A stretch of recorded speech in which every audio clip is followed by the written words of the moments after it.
Atomi компаниясының мамандары менопауза кезінде әйелдер денесін нығайтуға арналған функционалдық формуланы ойлап тапты. Атометтің корольдік сафорасы бұл әйелдер денсаулығының бірнеше мәселесін шешуге мақсатталған дәрумендер кешені болып табылады. Сафора әйелдер ағзасын, сүйектерді нығайтады, қан айналымын күшейтіп, қан мен тамырларды холестериннен тазартады. Сондай-ақ менопауза кезеңі мен гинекологиялық ауытқуларға жақсы көмектеседі. Сафора рутеиндерге бай, ол тамырларды қалпына келтіріп, оның серпімділігін сақтайды, холестериннің түйіршіктенуіне жол бермейді. Сонымен қатар дәрумендер жиынтығы терінің жағдайына әсерін тигізеді. Жапон сафорасының жемістері қартаю барысын баяулатады.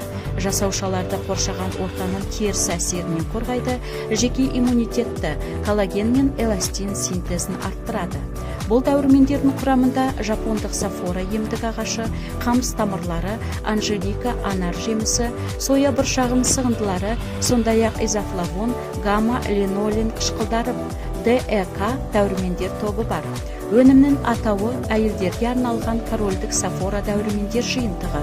Қолданылуы күніне 2 капсуладан 2 ретте